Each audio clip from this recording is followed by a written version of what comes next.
There has been some interesting developments in the back and forth between the two camps of Reform UK and Restore Britain, and I wanted to bring you an update and give you my particular opinion on what's going on. Without further ado, we're going to get to a clip that Nigel put out after a press conference, and I think it's quite telling. I'm always happy to meet people and talk to people within reason.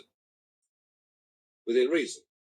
But I do think it's fair to say that there are one or two people in the orbit of the upper echelons of that party who, if I sat down and talked to, I think our members and our voters would be utterly shocked that I'd done it. But I mean, don't forget, I have fought the far right for over a quarter of a century. I took on the BNP for years, and it was a tough thing to do, but I won. I've always made sure that political parties that I've run have absolutely been non-sectarian, non-racially prejudiced, and I've insisted on that for year after year after year, and I wouldn't do anything to jeopardise that. Notice he's not naming names, he's leaving things open to interpretation. This is very smart from a legal point of view because it means nobody can sue him because nobody's been mentioned by name.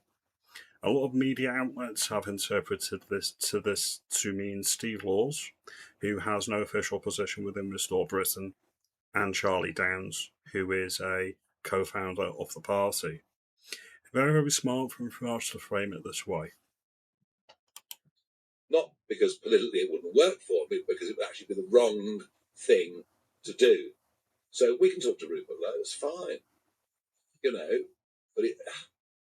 But when you have co-founders, etc., putting out what I would call the old theory that we probably haven't heard in this country since 1936, and you have other adjacent publicly supportive people demanding that all Jews be removed from the country, just as an example. So the condition I would put on it is those people would have to be out. When he's referring to the old theory, I didn't really know what he was referring to, so I actually had to look that up, and I'll put this on screen now that tells you what the old theory is. What I see with Restore Britain, and I can speak from personal experience, is nothing like what's being described in this particular video by Farage, to be fair. Nothing at all. It's all suggestion, it's all very hysterical, and quite improper. I wouldn't be associated with a political party if they were proposing what Nigel seems to be saying that Restore Britain is proposing. Alright? That's just my opinion. Comment below if you think Farage is on the money. You let me know if you think I'm onto something here. Of the inner circle, and I think that's that for me would be the only way we could sensibly proceed. And I suspect many of those who say restore in answer to a poll are perhaps not quite aware. They see Rupert, they see this farmer from Gloucestershire. I think they know he makes sense. But those who got around him, I think they'd be pretty horrified. So we'll leave this here. In regards to the demands that Reform UK put out, or requests, to be fair, they put out before talks with Restore Britain can actually move forward. It's vetting the membership, paying members, even if they're not involved with the party, vetting paid members and removing people that don't align with what is deemed acceptable in polite circles.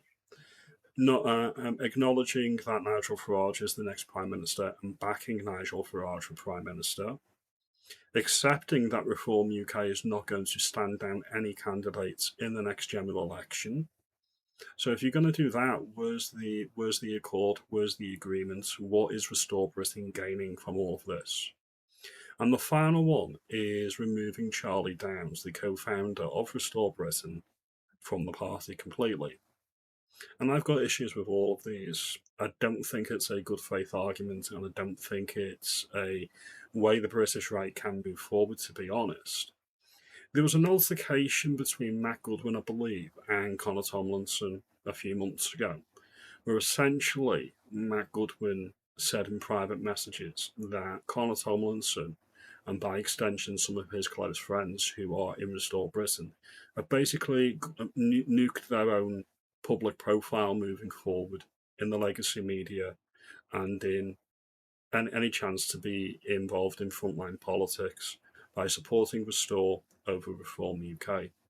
I think all of this is coordinated and is very specific, and it's the making good of the suggestion that Matt Goodwin made a few months ago that they're going to be persona non grata and they are going to try and destroy these men and their political careers. And it's all about gatekeeping that political discourse and keeping it away from the next generation, whose ideas may be a bit more radical than what's been accepted political wisdom since World War II. But maybe that's what we need. Maybe that's what we need. We need a new way of thinking and a new way of doing things. Because clearly, the old way, the post war consensus, has not only not worked for them, it's not worked for people of my generation either. I was born in 1983 and I've had a pretty hard time of it. So it's not been all sunshine and roses for the generation above either. We need a new way of doing things. I think more conversation, more thinking is actually helpful and is helpful to all on board. Now, if you look at what Maria Botel put out a few days ago, yes, I've met her and she is a decent English lady. She is from Yorkshire and I'm from Lancashire, so there is that split.